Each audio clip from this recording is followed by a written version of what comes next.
ഇന്നലെ പറഞ്ഞതുപോലെ തന്നെ ഇന്നും ഒരു ചോദ്യമാണ്. ചോദ്യം അധികം നാഴികയൊന്നുമില്ല. പക്ഷെ കലണ്ടറിൽ ചോദ്യം തന്നെയാണ് കൊടുത്തിരിക്കുന്നത്. വിശാഖം കൂടി ഇന്നുണ്ട് തോന്നുന്നുണ്ട്. എന്തായാലും നാളത്തെ ദിവസമാണ് വിശാഖം അതിൽ കാണിക്കുന്നത്. അതേപോലെ നമുക്ക് തുടരാം.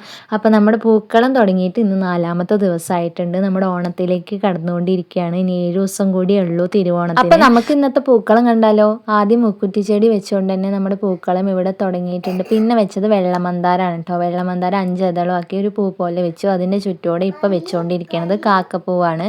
അതും ഒരു 3-4 എണ്ണയാണ് ഇന്ന് കിട്ടിയിട്ടുള്ളൂ. അത് കൂടുതലൊന്നും ഉണ്ടാവണില്ല. എന്തായാലും ഉള്ളത് വെച്ച് നമ്മൾ വെച്ചിട്ടുണ്ട്. പിന്നെ വെക്കണത് എൻ്റെ സ്വന്തം ചന്ദന കളർ മന്ദാരാണ് കേട്ടോ. എൻ്റെ സ്വന്തം എന്ന് പറയുന്നത് എനിക്ക് പരിസ്ഥിതി ദിനത്തിന് സ്കൂളിൽ നിന്ന് കിട്ടിയ തൈ അച്ഛൻ വെച്ചതാണ്. ശരിക്കും അച്ഛനാണ് അതിൻ്റെ ക്രെഡിറ്റ് എങ്കിലും ഞാനതങ്ങോട്ട് എടുത്തോന്ന് മാത്രം. പിന്നെ ഞങ്ങളുടെ ഇവിടെ പൂക്കളം 10 ദിവസം അല്ലെങ്കിൽ തിരുവോണം വരെ, ചിലവർ തിരുവോണം വരെ ഇടുന്നവരുണ്ട്, ചിലവർ ചതയം വരെ ഇടുന്നവരുണ്ട്.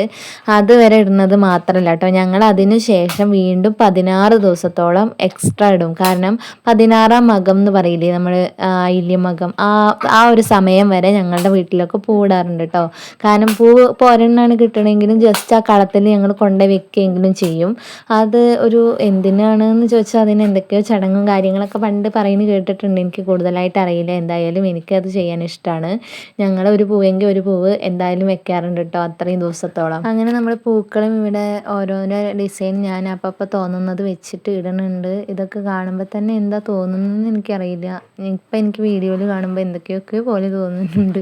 എന്താ ഞാൻ കാണിച്ചതെന്ന് അറിയില്ല കേട്ടോ. അപ്പയ്ക്ക് തോന്നണത് പോലെ ഇടുകയാണ്. അതിൽ ചില ചെമ്പരത്തികൾ വലിപ്പമുണ്ട്, ചില ചെമ്പരത്തികൾ ചെറുതാണ്. അതുകൊണ്ടാണ് ആ ഒരു ഡിസൈനൊക്കെ അങ്ങനെ അങ്ങോട്ട് മാറിപ്പോണത്, ചെറുതായിട്ടും വലുതായിട്ടൊക്കെ. അപ്പോൾ ഒരേ വലിപ്പത്തിലല്ലാത്തതുകൊണ്ടുള്ള പ്രശ്നമാണ്.